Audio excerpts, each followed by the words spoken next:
நம்ம கடவுள் கிடையாது. அந்த கிட்டத்தட்ட நெருங்கலாம் இவங்க ஜெயிச்சோம். அது என்ன சார் டேட்டு, இந்த எலெக்ஷன் டேட்டு நமக்கு தெரிஞ்சிருச்சு அப்படின்னா நம்ம 100% ஓகே. ட்ரெயின் ஆக்சிடென்ட்ஸ் பண்ணணும், தடம் புரண்டோ இல்லை நேருக்கு ஆக்சிடென்ட்ஸ் ஆகும். நேராக போய் முட்டி மோதுங்கிறது இல்லை ஆக்சிடென்ட். நெருப்பு சார்ந்த விஷயங்களாகவே இந்த கூட்டமாக நான் கூட சொல்லியிருந்தேன், இந்த கூட்டத்தை தவிர்ங்க.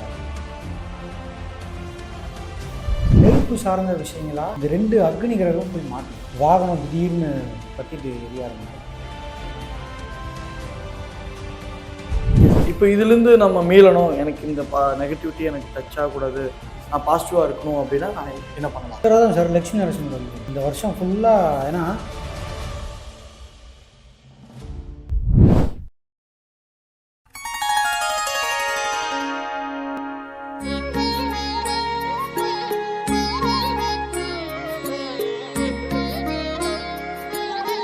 ஸ்ரீ வாராகி டிவி நேயர்கள் அனைவருக்கும் வணக்கம். நான் உங்க ஜித்து. இன்னைக்கு என் கூட ஒரு ஸ்பெஷலான கெஸ்ட் இருக்காங்க. என்கேவி முறை ஜோதிடர் ஜெயகாந்தன் இருக்காரு. வணக்கம் சார். வணக்கம். வணக்கம் சார். உங்களை சந்திச்சதுல பயம் கலந்த ஒரு மகிழ்ச்சி. அப்படியா சார்? நான் சந்திச்சது ரொம்ப ஹாப்பி சார், சந்தோஷம். நான் ஏன் அப்படி சொல்றேன் அப்படின்னா, உங்களோட முன்னாடி ப்ரீவியஸ் வீடியோஸ்லாம் நான் பார்த்துருந்தேன், வேற சேனல்ல கொடுத்துருந்தீங்க. சரி, ஒவ்வொருத்தவங்க ஒரு விதம் சொல்லுவாங்க, பாசிட்டிவாக நினச்சிட்டு போவோம் அப்படின்னு நினச்சிட்டு அப்படியே இருந்தேன். ஆனால் நான் பார்த்தேன், நீங்கள் சொன்ன நிறைய விஷயங்கள் வந்து நடந்திருக்கு. சரி, என்னடா இது அப்படின்னு சொல்லலாம். சரி, உங்களை நேரில் சந்திச்சு உங்களை பேட்டியாவே எடுத்துருவேன்னு ஆசைப்பட்டேன். சரி சார். ஃபர்ஸ்ட் இந்த 2026 வந்தோடனே எல்லாருக்கும் ஒரு ஆசை இருந்தது. அப்பா இந்த நெகட்டிவிட்டிலாம் போயிடணும், ரொம்ப கஷ்டப்பட்டுட்டோம் 2025ல், 2026 நல்லா இருக்கணும் அப்படின்னு நினச்சி எல்லாரும் வந்திருக்கோம். இருந்தாலும் ஒரு பய உணர்வு உங்களை வீடியோ பார்த்ததுக்கப்புறம். ஆக்சுவலி நீங்கள் சொல்லு சார், என்ன பிரச்சனை 2026ல்? சார், நாங்கள் இந்த ஜனவரி 1 சார் ஒரு பிரச்சனை மாதிரி போடுவோம். ஓகே. அதில் வந்து சார், இப்போ நம்ம அதே மாதிரி நடக்கணும் இல்லை, பட் இந்த கோவிட் டயத்தில் இருந்தில்ல சார், ஒரு கிரக அமைப்பு இருந்தது, கிட்டத்தட்ட நெருங்குற மாதிரி. அந்த அமைப்பில் தான் நியூ இயர் பிறக்குது. ஓகே. அது எங்கே பிறக்குது அப்படின்னா சார், அப்படியே வந்து உங்களுக்கு கொரோனா மாதிரியே கோவிடாகவே வருங்கிறது இல்லை, வேற வித மாதிரி வரும். எப்படின்னா சார், தனுசு மண்டலங்கிறது வந்து சார் எப்போவுமே பாரம்பரியமாக நிறைய பேர் சொல்லுவாங்க, அது வந்து ஒரு போர் பூமின்னு சொல்லுவாங்க, யுத்தம், அந்த போர் நடக்கிற இடம்னு சொல்லுவாங்க. அங்கே வந்து நெருப்பு கிரகம் 2 இருக்கு. சூரிய நெருப்பு கிரகம், செவ்வாய் நெருப்பு கிரகம். இது வந்து சார் போன வருஷத்துலேருந்தே ஸ்டார்ட் ஆயிடுச்சு. சரி சார், இந்த பிரச்சனைங்கிறது நான் 1ஆம் தேதி நம்ம போட்டது, பட் அது முன்னாடியே நம்மளோட பிளாக்ல நான் எழுதித்தான் வரேன். இந்த மாதிரி நெருப்பு சம்மந்தமான விஷயங்கள், வாகனம் சம்மந்தமான ஆக்சிடென்ட்ஸ், இந்த மாதிரி நிறைய ஆகும் அப்படின்னு சொல்லியிருந்தேன். எதை அடிப்படையில் சொல்கிறேன்னா சார், இந்த சனியும் சூரியனும் செவ்வாயும் சேர்ற காலம் வந்து ஒரு கடுமையான காலமாக எல்லாத்துக்குமே இருக்கும். இது கரெக்டாக எக்ஸாக்டாக போய் நியூ இயர் அன்னைக்கு மாட்டுது. சூரியன், செவ்வாய், புதன், சுக்கிரன், அதை மீனத்தில் இருக்கிற சனி பார்வை செய்வார். அப்போது இதை வச்சு தான் ட்ரெயின் ஆக்சிடென்ட்ஸுமே நடக்கும், தடம் புரண்டோ இல்லை நேருக்கு ஆக்சிடென்ட்ஸ் ஆகும். ஓகே அப்படின்னு போட்டோம். அதான் என்ன மீன் பண்ணுறேன்னா, நேராக போய் முட்டி மோதுங்கிறது இல்லை ஆக்சிடென்ட்ஸ். அது முந்தா நாள் நம்ம திருச்சூரில் பார்த்துருப்பீங்க. ஆமாம் ஆமாம், எரிஞ்சிருச்சு. நெருப்பு சார்ந்த விஷயங்களாகவே நடக்கும் சார். இந்த கூட்டமாக நான் கூட சொல்லியிருந்தேன், இந்த கூட்டத்தை தவிருங்க அப்படின்னு. இது ரொம்ப நாளாகவே சொல்கிறேன் நான். ஏன்னா நம்ம கொரோனாவை கூட நம்ம பார்த்தோம், கூட்டு இறப்பு, நம்ம நிறைய பேர் கொத்தா இறக்குறத நம்ம பார்த்தோம். போன வருஷம் கூட நிறைய ஒரு விபத்துகள் நம்ம பார்த்தோம். கரூர் சம்பவம், இந்த மாதிரி சம்பவம், இந்த பெங்களூர்ல அந்த மேட்ச், ஆமாம், அந்த ஐபிஎல், அப்புறம் இதில் நம்ம என்ன சார் நார்த் இந்தியன்ல கோயிலில், ஆமாம் கும்பமேளா போயிட்டு, ஸோ இந்த மாதிரி கூட்டு இறப்பு இருந்துகிட்டு இருக்கிறது பார்க்க கஷ்டமாக இருக்குது. ஆமாம் சார். இது என்னன்னா சார், திருக்கணிதப்படி வச்சோன்னா சார், போன வருஷம் மீனத்துக்கு வந்துருச்சா கணக்கு, அது உள்ளே வந்தோடனே இந்த கூட்டமாக இருக்கிற இடத்துல பிரச்சனை ஸ்டார்ட் பண்ணிடுச்சு. இப்போ இது மேஷத்துக்கு போகிற காலம் வரையும் இது கண்டினியூ ஆகிட்டே இருக்கும், ஒவ்வொரு விதத்தில் மாறும். இப்போ இதெல்லாம் நெருப்பு கிரகத்தை போய் சனி பிடிக்குது சார். இப்போ நெருப்பு சார்ந்த விஷயமாகவே நடக்கும். இப்போது ஒரு இடத்துல கலவரம் நடந்தது, உங்களுக்கு எங்கன்னு தெரியும்? புரியுது. எரிச்சு தானே சார் விட்டாங்க. ஆமாம். இந்த மாதிரி சம்பவங்கள். இது இந்த கிரகம் போய் டச் பண்ணால் மட்டும்தான் இதெல்லாம் நடக்கும். நெருப்பு சார்ந்த விஷயங்கள். அப்போது இந்த இந்த நெருப்பு சார்ந்த விஷயங்களா இந்த 2 அக்னி கிரகம் போய் மாட்டுது சனிக்கிட்ட. அப்போ இந்த ட்ரெயினில் நெருப்பு சார்ந்த பிரச்சனை வந்துடும். அதனால தான் நான் சொல்லியிருந்தேன். புரியுது புரியுது. வாகனம் திடீர்னு பற்றிட்டு எரிய ஆரம்பிக்கும். இப்போ இதுலேருந்து தான் நம்ம இந்த கூட்டத்தை ரொம்ப ரொம்ப தவிர்க்க சொல்லிகிட்டே தான் இருக்கேன். ஓகே. கோயில்லையோ சரி. அதான் சார், கூட்டம் ஏற ஏற ஏற கோயில்களில் நீங்கள் மக்கள் போக போக போக உங்களால் பீஸ்ஃபுல்லாக அங்கே தெய்வத்தை சேவிக்கவே முடியாது. அது ஒரு ஸ்ட்ரெஸ்ஸாக தான் போகும். அதனால் நிறைய அசம்பாவிதங்கள், கோயிலுக்குள்ள சண்டை பார்க்குறீங்களா? சரி சார். இப்போ இதுலேருந்து நம்ம மீளணும், எனக்கு இந்த நெகட்டிவிட்டி எனக்கு டச் ஆகக்கூடாது, நான் பாசிட்டிவாக இருக்கணும் அப்படின்னா நான் என்ன பண்ணலாம் சார்? அதான் சார், லட்சுமி நரசிம்மர் வழிபாடு தான் இந்த வருஷம் ஃபுல்லாக. ஏன்னா இந்த கிரகத்துக்கு எல்லாத்துக்கும் சேர்த்து இருக்கிற ஒரே தெய்வம் நரசிம்மர் தான், லட்சுமி நரசிம்மர் தான். நீங்கள் அங்கே வழிபாடு செய்ய ஆரம்பிச்சிட்டிங்கன்னா அது அந்த இடத்துக்கு நம்மளை கூட்டிகிட்டு போய் விடாது. அந்த மாதிரிலாம் நடந்துருக்கு சார். நிறைய பேர்த்துக்கு நடந்து சொல்லியிருக்கிறாங்க. இந்த விஷயம் இல்லை, சிறப்பு. ஒரு விஷயத்துக்கு நான் போகும்போது அது தடுத்துது, என்னமோ தடுத்துது, பட் அங்கே வேற ஒரு அசம்பாவிதம் நடந்துருச்சு அப்படின்னு சொன்னவங்களும் இருக்காங்க. அதனால சொல்கிறேன். அதனால இந்த வருஷம் ஃபுல்லாக லட்சுமி நரசிம்மரை நீங்கள் எல்லாருமே சார், எல்லாருமே ஓகே அதை பிடிச்சிட்டாலே போதுங்க. ஓகே.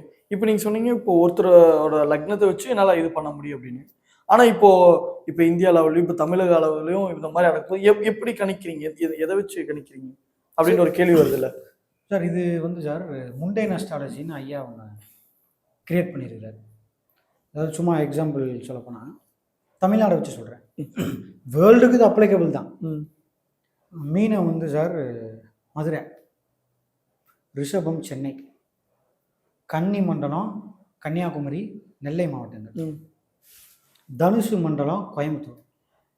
சார் போன வருஷத்துலேருந்து நீங்கள் நியூஸ் படிச்சிங்கன்னா இங்கே நடக்கிற சம்பவங்கள் தான் ஹைலைட்ஸாக வந்து நிற்கும். ஆமாம், நீங்கள் பார்த்தீங்கன்னா. ஆமாம் ஆமாம். ஏன் அப்படின்னா இதெல்லாம் சனியோட கண்ட்ரோலில் வருது. அதனால் இந்த மாதிரி அசம்பாவிதங்கள் பிரச்சனை எல்லாமே இங்கே தான் மேஜராக இருக்கும். இப்போ மதுரை உங்களுக்கு தெரியும், உள்ள சனி உள்ள நுழையும் போதே இங்கே கோயில், முருகனோட கோயிலில் பிரச்சனை. ஆமாம் ஆமாம், ஸ்டார்ட் ஆச்சு. திருப்பரங்குன்றத்தில் ஸ்டார்ட் ஆச்சு. மிகினோங்கிறது மதுரை மண்டலம், அதுக்குள்ளே நுழையும் போது அது ஸ்டார்ட் பண்ணிடும்.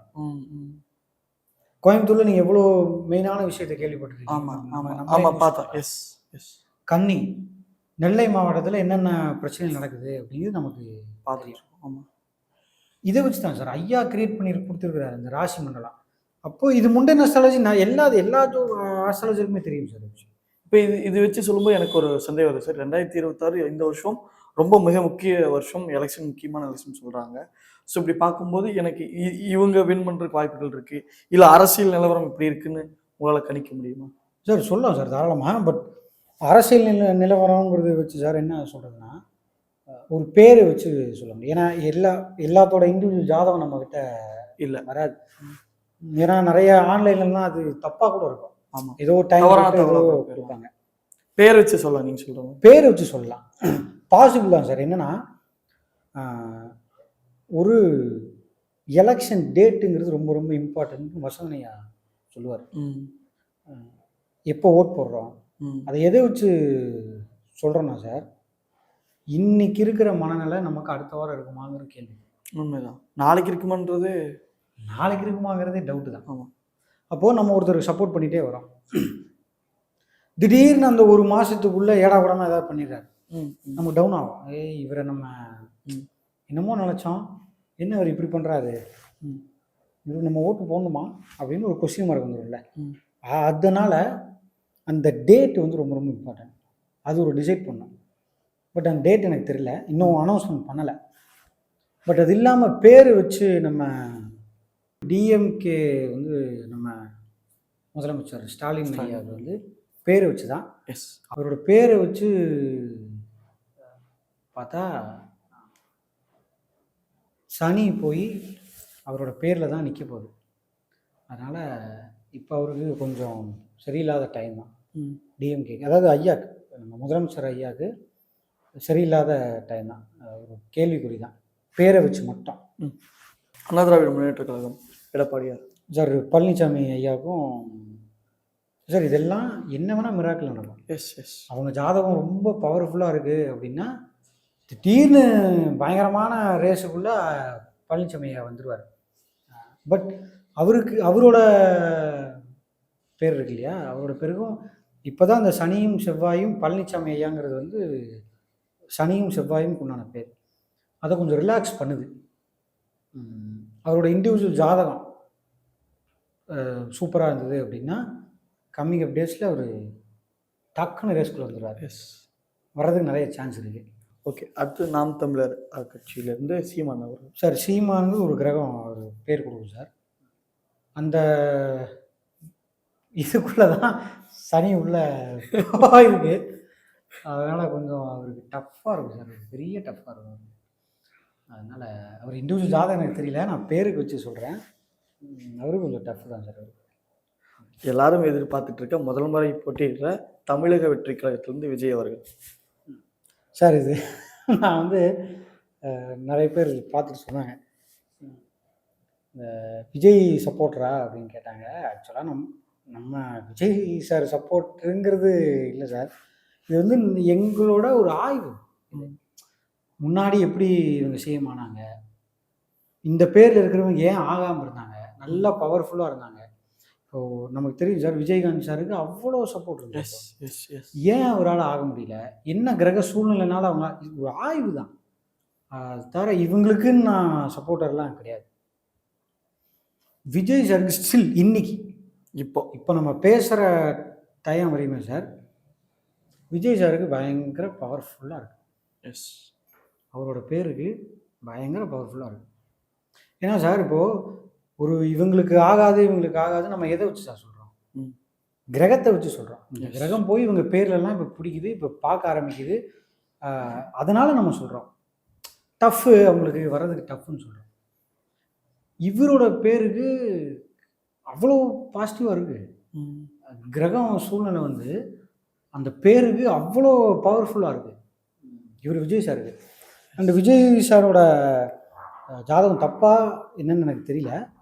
பட் அவரோட நான் நிறைய இன்டர்வியூவில் சொல்கிறேன். அவங்க அம்மா வந்து ஒரு டிவியில் சொல்லியிருந்தாங்க, பையன் வந்து கடகராசி கடகலக்கணும் அப்படின்னு சொன்ன மாதிரி தான் ஞாபகம். சரி, நம்ம வந்து அந்த டேட்டில் சார் பிறந்தார், பர்த்டே டேட் எல்லாருக்கும் தெரியும், அதில் போட்டு பார்க்கும்போது கிரகம் எல்லாம் எங்கெங்கே இருக்குதுன்னு தெரிஞ்சிடும். பட் என்ன லக்னம், கடக லக்னம் தான் கன்ஃபார்மா அப்படின்னு நம்ம ஸ்ட்ராங், ஏன்னா டைம் தெரியாது, நமக்கு டைம் தெரியாது. அப்போ சரி இதெல்லாம் இருக்குது அப்படிங்கும்போது அவருக்கு பயங்கர ஸ்ட்ராங்காக இருக்குது. ஓகே, ஜாதகம் ரொம்ப ஸ்ட்ராங்காக இருக்குது விஜய் சாருக்கு, பேரை வச்சு தான். ஓகே, நாங்கள் அப்படி நடந்தது அப்படின்னா நாங்கள் அன்றே கணித்தார் ஜெயகாந்தன் சொல்லிட்டு வீடியோவே போட்டுருவோம் எலெக்ஷன். தாராளமாக சார், தாராளமாக. அதனால் ஒவ்வொரு, ஏன்னா சார் எலெக்ஷன் டேட் ரொம்ப ரொம்ப இம்பார்ட்டண்ட்டு. அது வந்து வசந்தன் ஐயா நிறைய இதில் சொல்லியிருக்காரு. அவர் ஒரு சேனல்லே கூட சொல்லியிருக்காரு, 19 இவர் ஜெயிச்சே ஆவார். அந்த 100% ஆணித்தனமாலாம் சொல்லவே முடியாது, ஏன்னா நம்ம கடவுள் இல்லை. அதான் உண்மை, நம்ம கடவுள் கிடையாது. அண்ட் கிட்டத்தட்ட நெருங்கலாம் இவங்க ஜெயிச்சு. அது என்ன சார் டேட்டு, இந்த எலெக்ஷன் டேட்டு நமக்கு தெரிஞ்சிருச்சு அப்படின்னா நம்ம 100%. ஓகே, அப்போ எலெக்ஷன் டேட் அனௌன்ஸ் பண்ணனையும் கூட விரைவில் உங்களோட நான் மறுபடியும் பேட்டி எடுக்கலாம்னு ஆசைப்பட்றேன். இதே மாதிரி நம்ம டிஸ்கஸ் பண்ணலாம் எப்படி இருக்க போகுது அப்படின்ட்டு. நான் ஓடிடுவேன், நான் ஊருக்குள்ளேயே இருக்க மாட்டேன் நான். இல்லை சார், சும்மா சொல்கிறேன். Okay, thanks for the time. இவ்வளோ நேரம் எங்களுக்காக பதில் சொன்னதுக்கு மிக்க நன்றி சார். உங்களுக்கும் இங்கே இருக்கிற டீமுக்கும் கேமராமேனுக்கும் வாராகி டிவி நேயர்களுக்கும் இந்த பேட்டியை அரேஞ்ச் பண்ண மிஸ்டர் பிஆர்ஓ வித்தகன் சேகர் சாருக்கும் என்னுடைய மனமார்ந்த நன்றிகள் சார். நன்றி.